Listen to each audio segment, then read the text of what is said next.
Maintenant, si vous avez une raison particulière ou une raison quelconque d'être reconnaissant à Dieu aujourd'hui, si vous avez des remerciements, des actions de grâce à lui adressées, vous pouvez également reconnaître ses actes de bonté à votre égard en l'adorant avec une offrande de reconnaissance.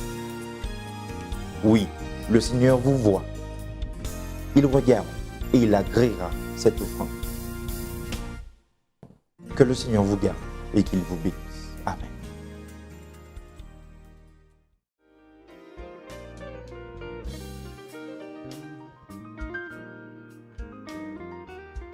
Bon sabbat à tous. Que la bénédiction repose sur vous et sur vos familles. Le sujet de notre méditation ce matin traite du changement. De la Genèse à l'Apocalypse, Dieu parle de changement en réponse à la triste condition humaine. Dieu propose un changement durable à l'humanité tout entière. Et lorsque nous considérons ce message, il inspire de l'espoir à travers cette crise sanitaire et bien d'autres.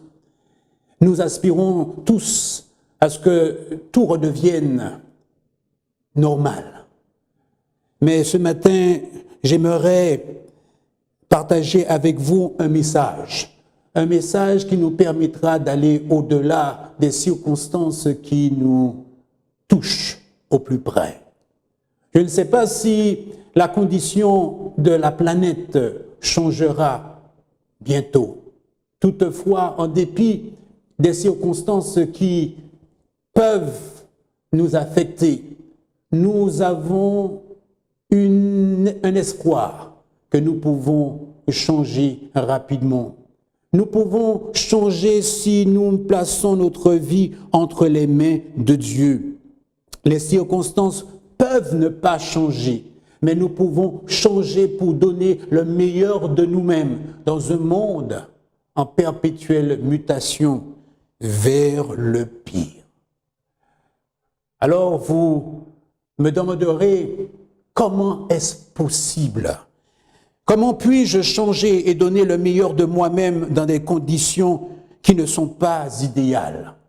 Il n'y a aucun doute sur la faisabilité. La Bible nous dit et nous rassure que c'est toujours possible de changer. Cela ne dépend que de nous. Dans l'évangile de Matthieu, chapitre 18, le verset 16 et 22, il est relaté une rencontre avec Jésus. Et le texte se lit ainsi. Et voici un homme s'approcha de Jésus. Au premier abord, nous pourrons penser qu'il s'agit d'un homme ordinaire. Mais au verset 22, nous apprenons qu'il possède de grands biens. C'est un homme riche. En d'autres termes, il faisait partie des gens qui ne manquent de rien. Il est couramment accepté qu'il faisait partie des chefs de la nation juive. Et en conséquence, nous pouvons dire qu'il n'avait rien à envier à personne. Il avait tous les signes extérieurs de quelqu'un qui a réussi sa vie. Le récit ne nous informe pas de l'origine de sa fortune. Cette dernière pouvait venir soit d'un héritage ou encore le fruit de ses propres efforts, ou peut-être des deux. Mais une chose est sûre, aussi grande qu'ait été sa fortune, elle ne l'a pas exempté d'éprouver le besoin de se rapprocher de Jésus. Par ailleurs, cet homme avait un atout supplémentaire. Au verset 20, il est dit qu'il était jeune, et associer sa jeunesse à la richesse, nous pouvons facilement imaginer qu'il avait de longues et belles années devant lui. Cependant, si vous aviez pensé un instant que l'argent et la richesse pouvaient acheter tout ce qu'un homme pourrait avoir et combler sa vie, j'aimerais vous dire que cette rencontre avec Jésus prouve le contraire. En dépit de tout ce qu'il possédait, sur le plan matériel, une rencontre avec Jésus lui semblait urgente pour répondre aux besoins de son âme. Une rencontre avec Jésus était nécessaire, une nécessité qui imposait un arrêt. C'est la raison pour laquelle cet homme vint voir Jésus. Chers amis, trop souvent nous courons à droite et à gauche espérant trouver ce qui pourrait faire de nous une meilleure personne, mais sans résultat. Mais je vous le dis en ce matin, si nous voulons un changement durable, arrêtons de nous éparpiller. Une rencontre avec Jésus s'impose. Alors, ce jeune homme de surcroît riche vint rencontrer Jésus et lui dit, « Maître, que dois-je faire de bon pour avoir la vie éternelle ?» Chers amis, observez bien, ce jeune homme désigne Jésus comme un maître, autrement un enseignant, celui qui est capable d'enseigner, un expert en la matière. Aujourd'hui, nous devons tous espérer voir aller à la rencontre de quelqu'un qui pourrait nous inspirer quelque chose de mieux. L'origine de cette rencontre se justifie. Nous devons, lorsque nous sommes dans une démarche sérieuse, authentique, oui, pour un plus dans notre vie, il est bon vraiment de chercher des personnes de confiance, des repères. Et ce besoin est tout à fait naturel. Nous avons tous besoin, au moins de cette référence, une personne pour nous inspirer d'aller plus loin et nous dire que c'est encore possible de changer. Certainement, il avait entendu parler de la réputation de Jésus à travers les miracles. Oui, Jésus opérait des miracles, les aveugles voyaient, les boiteux marchaient, les morts ressuscitaient. Cependant, nous devons reconnaître encore et encore que Jésus n'est pas un maître ordinaire. Bien au contraire, il est extraordinaire.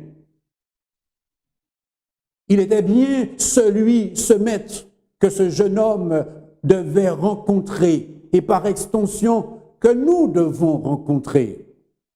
Il est rassurant de savoir que notre démarche est justifiée. Et rencontrer Jésus nous rassurerait. Jésus, en réponse à son besoin, Jésus était là pour l'écouter. Jésus est le maître extraordinaire qui veut également nous écouter. Lui-même dit de lui, en vérité, je vous le dis, avant qu'Abraham fût, je suis. Jésus nous a précédés. Il a des siècles d'expérience qu'il veut mettre à notre disposition. Il est l'agneau de Dieu prédestiné avant la fondation du monde afin que nous puissions, en dépit de nos erreurs, en dépit de nos faiblesses, en dépit de la vie que nous avons menée, un passé douloureux. Il est l'agneau de Dieu qui prend soin de nous, qui a pourvu afin que nous ayons une nouvelle vie. Paul nous dit, en lui, Dieu nous a élus avant la fondation du monde pour que nous soyons saints et irrépréhensibles devant lui.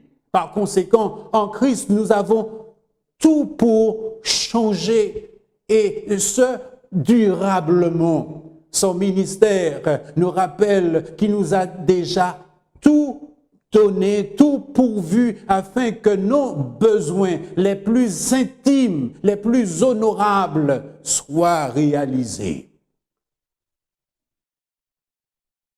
Tout homme naît au monde avec 100% de chance de refléter l'image de Dieu. Et au verset 17, Jésus lui répondit, « Pourquoi m'interroges-tu sur ce qui est bon? Un seul est bon. » Jésus lui répondit par une question, mais également par une affirmation. Une question parce que seules les questions peuvent aider quelqu'un à clarifier une situation, des faits, ou justifier des choix, mais également des décisions. Jésus veut précisément l'amener à réfléchir sur son choix. Pourquoi lui et pas un autre? Car en réalité, la réponse à sa question ne peut que venir de celui qui est bon et non de celui qui peut être bon. Oh, j'aimerais ce matin que vous puissiez saisir cette nuance. Jésus faisait référence à Dieu et non à un simple mortel à qui l'on pourrait attribuer une certaine forme de bonté. Par conséquent, en posant sa question, Jésus voulait savoir s'il était possible à ces jeunes hommes de passer de l'humanité pour laisser place à la divinité. Et c'est là un message important, le premier message que nous devons retenir ce matin.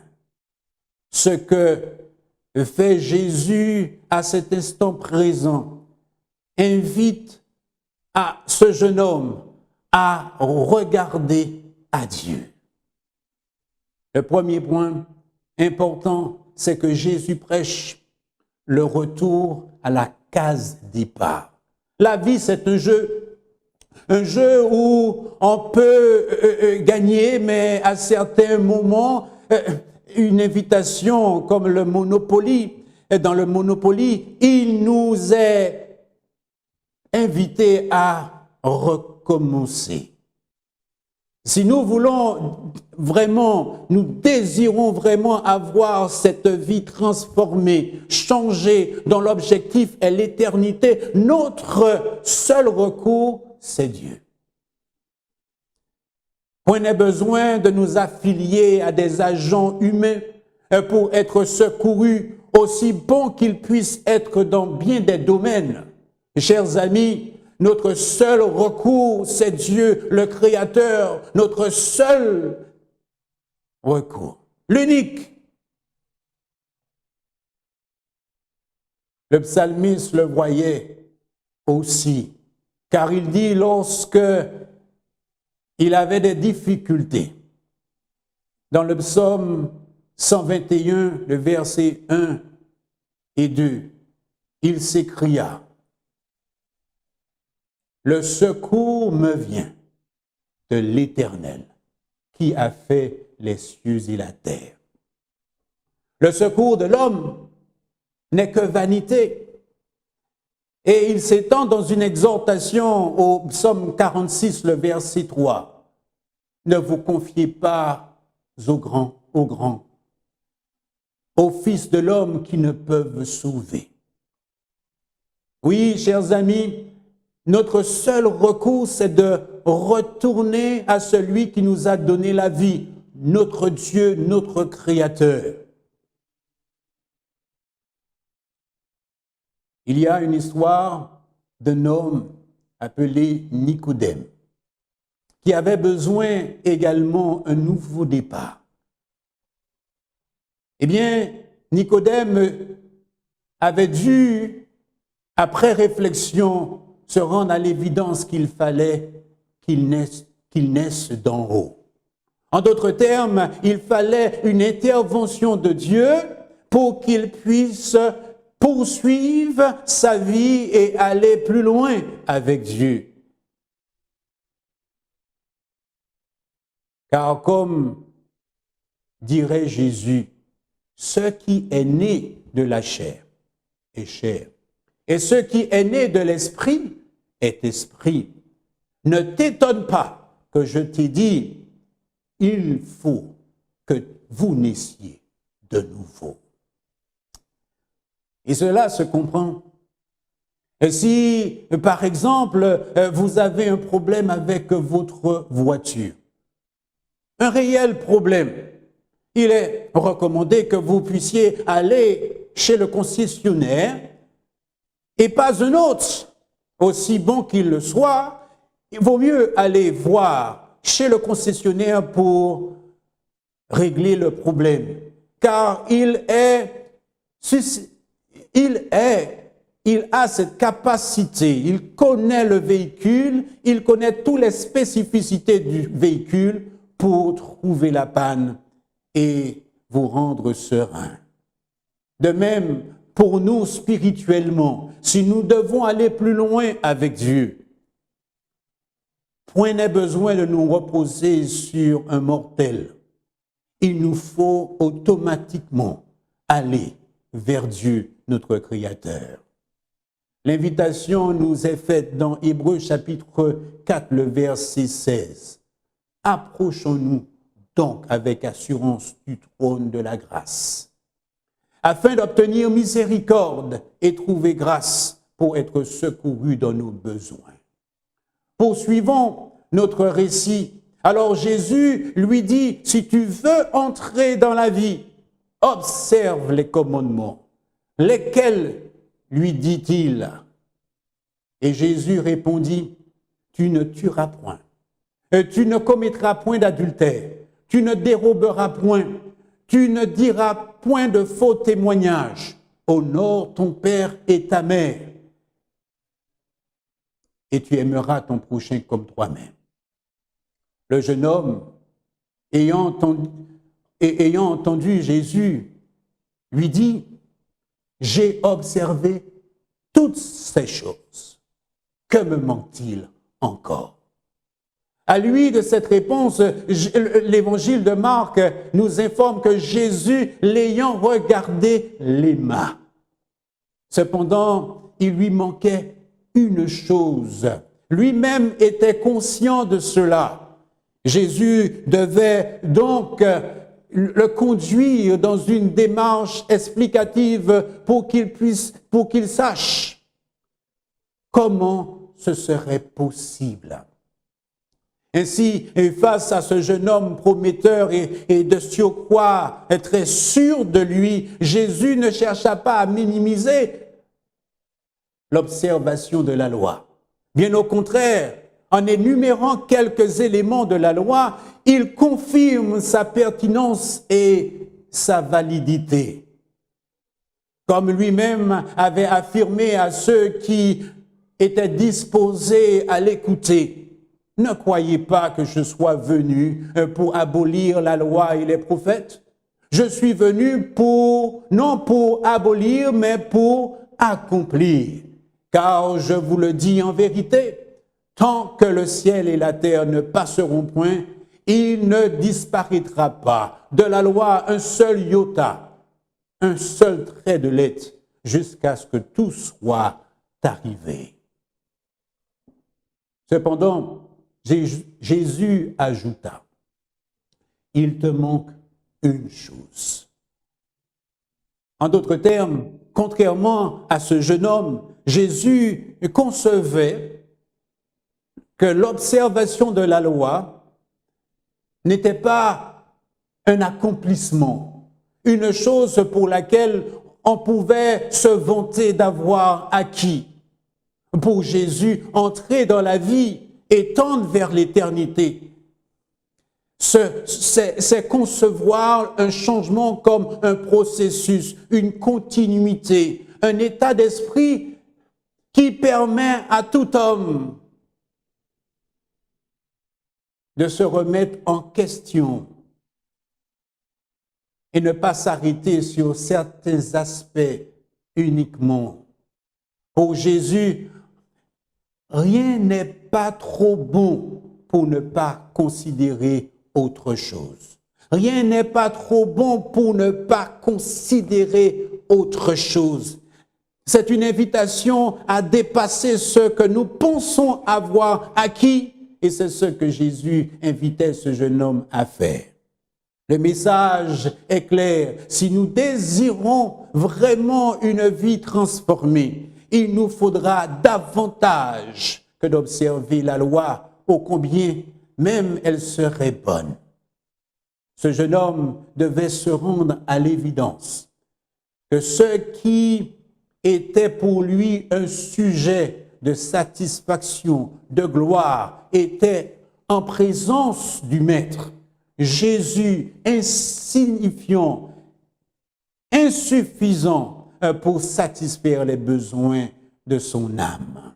En d'autres termes, ce qu'il a accompli dans le passé devenait en présence de Jésus inutile dans le présent. Par conséquent, lorsque Jésus dit à ce jeune homme, « Il te manque une chose », il aimerait attirer son attention sur la nécessité de passer à autre chose.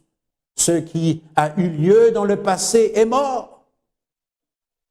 La manière dont il observait la loi est obsolète. Voici donc le deuxième message que Jésus a pour nous, mais également pour ce jeune homme. Il est temps de passer à autre chose, car le passé est mort. Et ce message est important si nous voulons vraiment autre chose qu'une vie légaliste dépourvue de sens. Trop souvent, nous ne parvenons pas à changer parce que nous nous focalisons sur le passé, les victoires que nous pensons avoir obtenues. Tout comme ce jeune homme, nous traînons derrière nous des trophées qui en réalité ne le sont pas, ils n'existent pas. Aussi longtemps que nous agissons ainsi, nous ne pouvons pas passer à autre chose de meilleur. Des changements ne seront pas possibles.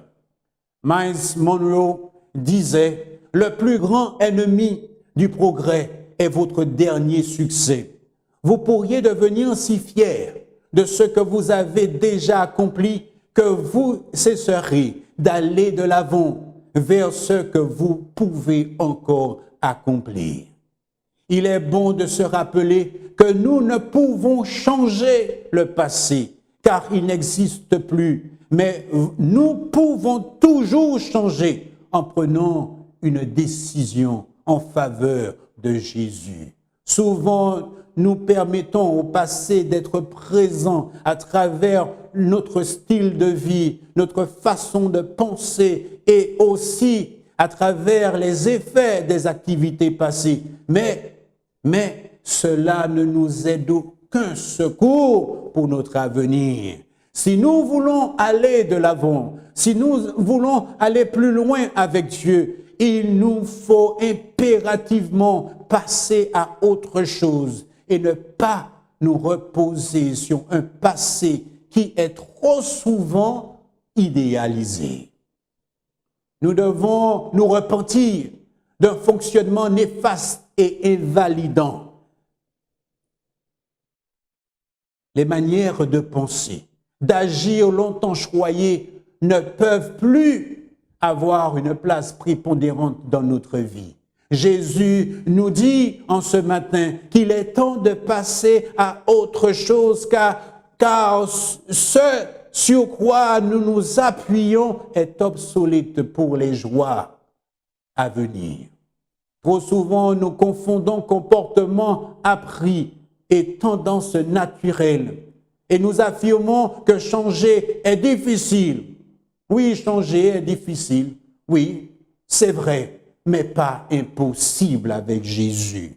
Tout comportement appris peut être désappris et toute inclination naturelle que l'on attribue à la génétique, à l'hérédité, oui, ne nous exempte pas de toute responsabilité. Ce jeune homme possédait tous les atouts pour être un fervent disciple de Jésus. Jésus l'aima et à ce sujet, Ellen White déclare: le Christ se sentait attiré vers ce jeune homme. Il savait en effet qu'il était sincère en affirmant « J'ai observé tout cela dès ma jeunesse ». Le Rédempteur aurait voulu créer en lui le discernement nécessaire pour comprendre l'obligation le Rédempteur aurait voulu créer en lui le discernement nécessaire pour comprendre l'obligation d'une obéissance du cœur et d'une beauté chrétienne. Il désirait voir en lui un cœur humble et contrit, conscient de l'amour suprême réclamé par Dieu et disposé à cacher ses déficits spirituels sous la perfection du Christ. En effet, Jésus l'aima, mais ne pouvait le contraindre à le suivre. Il ne pouvait le contraindre à remettre en question sa perception. Il ne pouvait que lui pointer du doigt ce qui lui manquait. Ainsi, Jésus lui dira au verset 21, « Si tu veux être parfait, va, vends ce que tu possèdes, donne-le aux pauvres, et tu auras un trésor dans le ciel. Puis, viens et suis-moi. » Cela m'amène à partager avec vous le dernier message de Jésus. Quel est donc le message adressé à ce jeune homme que nous ferons bien d'accueillir aujourd'hui? Nous sommes comme ce jeune homme dans une démarche d'aller plus loin avec Jésus. Le message de Jésus en cet instant devrait nous interpeller. Quel est-il? En somme, Jésus disait, pour hériter la vie éternelle, il nous faut être une autre personne, avec de nouvelles manières de penser et d'agir. Et cela n'est pas impossible. Cela est possible qu'à travers lui. Et c'est là ce qui est attesté par l'apôtre Paul. Dans 2 Corinthiens chapitre 5, verset 17, « Si quelqu'un est en Christ, il est une nouvelle créature. Les choses anciennes sont passées, et voici, toutes choses sont devenues nouvelles. » Une nouvelle vie en Christ ne repose pas sur du déjà vu et du déjà expérimenté. Elle défie toute logique humaine sans être déraisonnable. Elle s'adresse à tous les âges. Les jeunes peuvent changer comme les plus âgés peuvent changer. Elle n'est pas une confirmation du passé, mais le deuil du passé. L'objectif visé, chers amis, de Jésus était de placer ce jeune homme face à de nouvelles perspectives de vie qui prédisposaient son cœur aux choses éternelles. Mais un tel changement n'est possible que lorsque l'on se soumet à Dieu.